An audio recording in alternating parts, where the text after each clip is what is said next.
भेज दूंगा। आज ही मैं एक कमिश्नर साहब को लेटर भेज रहा हूं कि पुल का सारा काम रोक दिया जाए। पुल का तभी कोई काम होगा जब व्यापारी सहमत होंगे, जब तक व्यापारी सहमत नहीं होगा कोई काम नहीं। मंडल के पदाधिकारीगण और इस कुतुबखाना पुल के विषय में 2 साल पूर्व से बहुत ज़्यादा सक्रिय रहे आदरणीय नदीम शमशी जी, हमारे भाई, और इस समय आंदोलन की कमान संभाल रहे संजय आनंद जी, विशाल मल्होत्रा जी, अपने सभी मैक्स नवीन जी, जोविद भाई साहब, सारे व्यापारी नेता और यहाँ व्यापारी बंधु। दोस्तों, एक बहुत बड़ा क्वेश्चन कि आखिर कुतुबखाना पुल की जरूरत क्या है। बिल्कुल, कुतुबखाना पुल क्यों बने?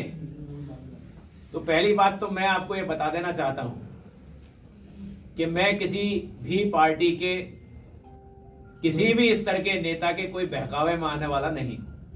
किसी भी तरह की वो बात करें, वो मुझे चढ़ाने की कोशिश करें, वो मुझे ये करें कि नहीं साहब हमने ये बनवा दिया, आप बनवा के दिखा दो, तो मैं एक बात सबसे पहले आपको क्लियर करना चाहता हूं कि मुझे बरेली की जनता ने और आप लोगों ने चुन के यहां बिठाया है, आपके खिलाफ कोई काम नहीं होगा।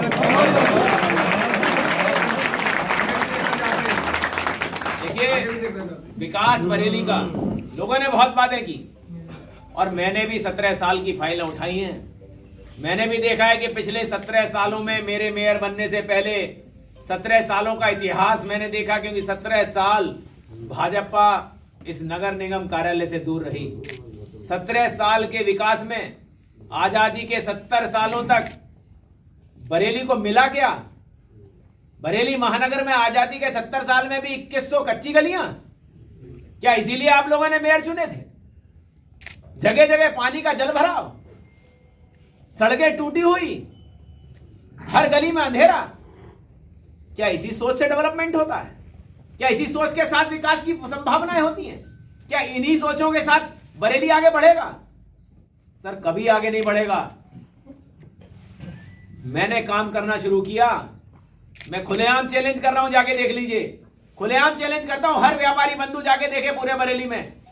इस समय 2100 में से 1500 कच्ची गलियां बन चुकी हैं, सिर्फ 600 मात्र रह गई हैं। दोस्तों, विकास करने के लिए जब आप सोचते हैं तो आपको सारी चीजें सोचनी पड़ती हैं। लोगों ने समस्या की समाधान बना हुआ था कि समाधान हो, समस्या इतनी बड़ी बनी हुई थी कि चौपला पुल आखिर गलत बन गया। आप लोगों ने भी अखबार पढ़े होंगे, आप लोगों ने भी देखा होगा कि इसका भी श्रेय, इसको बनवाने का काम भी डिप्टी सीएम साहब से मैंने कह के शुरू करवाया, सिर्फ इसलिए कि बरेली की जाम ना हो, बरेली की जाम की समस्या खत्म हो जाए। दोस्तों, मेरा सिर्फ और सिर्फ एक ही सोच है कि अगर बरेली तरक्की करेगा तो बरेली के व्यापारी तरक्की करेंगे, बरेली के लोग तरक्की करेंगे। कुतुबखाना पुल की बात, लोगों ने किसको हराया, किसको जिताया, ये तो मुझे लगता है कि ऊपर वाले के हाथ में होता है कि कौन जीतेगा और कौन हारेगा। मैं बरेली के विकास की बात करूंगा। मैं बात करूंगा कि बरेली का डेवलपमेंट कैसे हो। आप बात कर रहे थे मल्टी लेवल पार्किंग की, आपको याद होगा मोती पार्क में हमने 2 साल पहले पार्किंग की स्थापना के लिए शिलान्यास भी कर दिया था। लेकिन तमाम अड़चने डेवलपमेंट अथॉरिटी की, सरकारी भी अड़चने बहुत सारी आती है जब डेवलपमेंट हो रहा हो, क्योंकि हमारे ही कुछ नेतागण भी चाहते हैं कि डेवलपमेंट एक ही आदमी के नाम क्यों लिख दिया जाए।